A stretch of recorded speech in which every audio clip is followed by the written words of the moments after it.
As a real estate agent and a military relocation professional here in Murrieta, one of the most asked questions that I receive is, "Hey Larry, how do you deal with driving from Murrieta to San Diego every day to work through all the traffic?"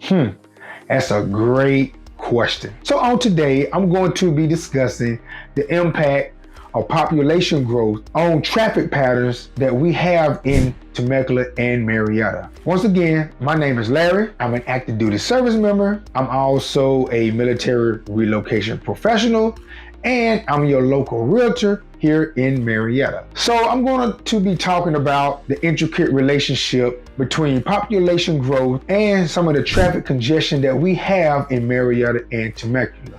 We're also going to explore some of the underlying factors driving this phenomenon and examine the challenges it poses to urban mobility. So if you are new to my YouTube channel, don't forget to subscribe and also leave a comment below so I can answer your question or any concern you may have accordingly. And also, don't forget to hit the notification bell so you do not miss any of my upcoming video. So without further ado, let's get started. So when my family and I moved here in Murrieta back in 2018, the traffic back then definitely wasn't as bad as it is today. However, over the past few decades, Murrieta and Temecula have witnessed a remarkable transformation fueled by rapid population growth. So what was once a quiet suburban community area have now evolved into a bustling urban center, attracting a surge of residents that is drawn by several factors. One of those factors is the sunny weather. The other factor is the vibrant cultural, and the other factor is economic opportunities, which leads me to my topic of discussion. I'm going to talk about some of the challenges, and I'm going to also talk about some solutions in regards to the population growth that we have in Temecula and Murrieta. But before I do want to highlight some of the statistic numbers in regards to both cities. So Temecula right now currently have a little bit over 113,000 residents. Now, the last census that was conducted in this area was back in 2020, which then it was a little bit over 110,000 residents. So with that being said, Temecula has a growing population rate at 0.77%. Now let's look at Murrieta. Murrieta current resident population is a little bit over 116,000. Back in 2020, when the last census was conducted, Murrieta had a little bit over 111,000 residents. With that being said, Murrieta has a growing rate of 1.07%. Okay, so you can see how rapid both area is growing. Okay, and I'll talk about some of the reason why that is happening here shortly. One of the challenges that we face in this area is increased congestion. So as the population grows, more vehicles are on the road, which leads to the congestion during peak time. This congestion not only slows down travel times, but it also increases frustration among commuters. So as I'm driving from Murrieta to Temecula, we see construction work that is being done on the highway all the time. So of course that's gonna slow down the traffic.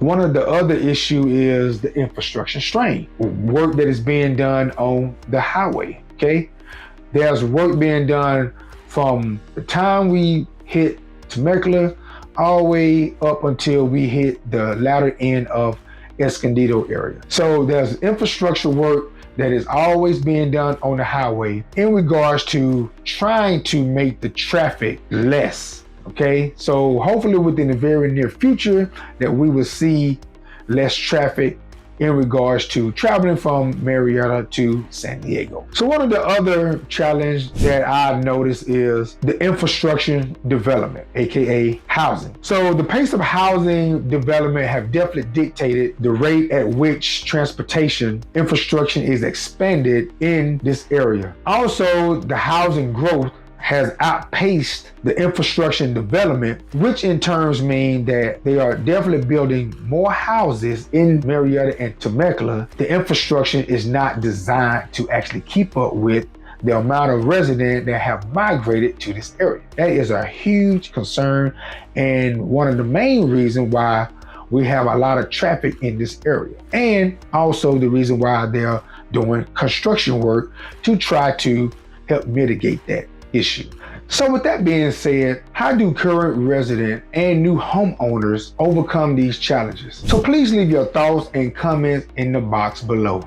All right, so moving on, we're going to talk about some of the solutions. So one solution is investment in transportation infrastructure. So expanding and upgrading road networks, including adding lanes, building new roads, and also improving the infrastructure can help alleviate some of the congestion and also accommodate the growing population that we have. Another solution is public transportation expansion. So investing into public transportation, options like buses, trains, ride sharing, aka van pool, carpool, whichever one you want to call it. These services can provide residents with alternate means of transportation, also reducing some of their reliance on personal vehicle, which means that instead of a person driving their own single vehicle, they're actually partnering up with a group of people into one vehicle, also reducing the amount of vehicle that is on the road. Another solution is completing the streets. So as I mentioned, there's a lot of constructions going on in this area. So I know a few months ago, they had a sign on the I-15. They had the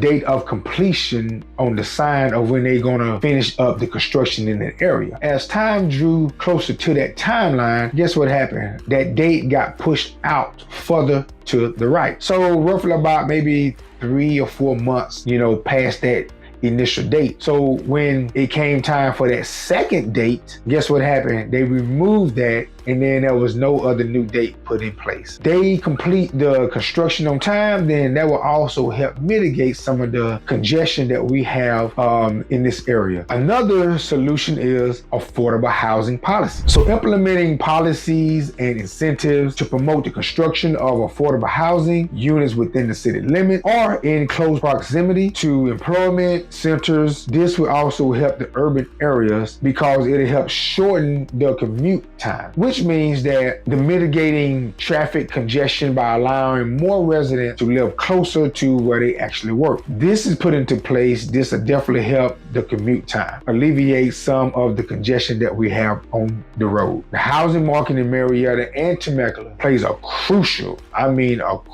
role in shaping the traffic patterns by influencing where people live, where people work, and how we commute. So addressing some of the housing affordability, promoting sustainable urban planning practices, and investing in some of the transportation infrastructures are essential components of managing traffic congestion in these growing cities. The rapid increase of the amount of houses that have been built over the past few years have definitely been a major factor in the reason why there is a huge congestion in this area. In the morning, when I leave my residence and I travel from Murrieta to San Diego, it roughly takes about an hour and 20 minutes to get to my destination in San Diego. In the evening time when I get off of work and commute back up to Murrieta from San Diego, it takes roughly about an hour and 15 to an hour and 20 minutes. On Friday mornings, it takes roughly about maybe an